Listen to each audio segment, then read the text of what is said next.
5, 6, 7 중 어느 수로 나누어도 1이 남는 가장 작은 세 자리 자연수를 구하시오라 그랬어요. 자, 우리가 최대 공약수와 최소 공배수를 활용하는 문제에서 이렇게 나눗셈 문제가 많이 나오는데 그 이유는 무엇일까요? 자, 예를 들어서 선생님이 15 나누기 5. 너무 쉽죠? 그럼 몫은 3입니다. 나머지가 없어요.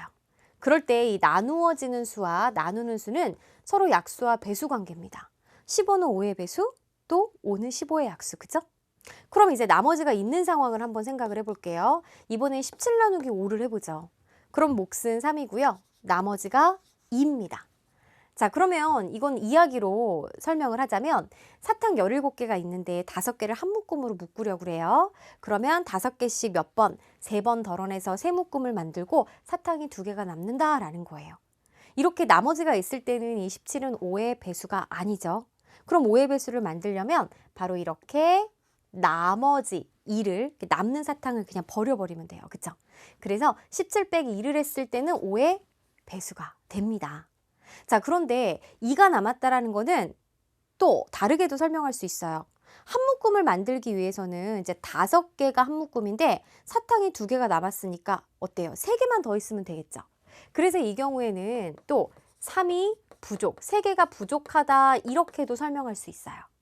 그래서 자, 17에서 부족한 3을 더해도 바로 5의 배수가 된다라는 것. 그래서 나머지가 있다라는 거를 우리 친구들이 두 가지로 생각할 수 있어야 됩니다. 자, 그럼 문제로 돌아가서 이제 5, 6, 7 중 어느 수로 나누어도 1이 남는 가장 작은 세 자리 자연수를 찾아볼게요.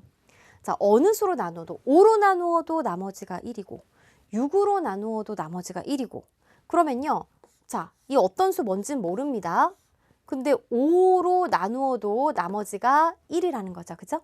그 다음에 또 6으로 나누어도 나머지가 1이에요. 7로 나누어도 나머지가 1이니까 5, 6, 7은 나누는 수가 되는 거죠. 그죠?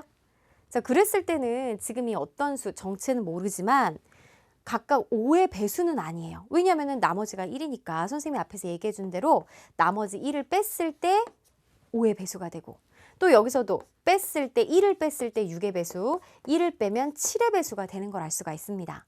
그러니까 이 어떤 수에서 1을 뺀 수는 바로 5와 6과 7의 공배수가 되는 거죠. 5, 6, 7의 공배수가 되겠다. 맞나요? 그러면요. 자, 우리가 공배수라는 건 한두 개가 아닐 거예요. 그죠? 그렇기 때문에 5, 6, 7의 최소 공배수를 구한 다음 이 최소 공배수의 배수를 생각하고 그 중에 이제 가장 작은 세 자리 자연수를 찾아주면 됩니다. 그럼 5, 6, 7의 최소 공배수 한번 구해볼까요? 자, 5, 그 다음에 6이라는 거는 2 곱하기 3이죠. 그 다음에 7이라는 건 이렇게 되는 거니까 최소 공배수 구할 때는 다 곱해주면 되겠네요. 그죠? 공통인수인수가 없어요. 2 곱하기 3 곱하기 5 곱하기 7. 그럼 2, 3은 6, 6, 5, 30. 30에다 7을 곱하면 210입니다. 즉 210의 이제 배수가 됩니다. 근데 가장 작은 이라고 그랬으니까 이 중에서 가장 작은 수? 그래요. 바로 210을 생각하면 되는 거죠. 자, 여기서 주의할 점은 답을 210이라고 쓰면 안 됩니다. 내가 구하고자 하는 것은 이렇게 나누어지는 수잖아요. 그죠? 그리고 이 210이라는 거는 이 네모에다가 1을 뺀 게 210인 거예요.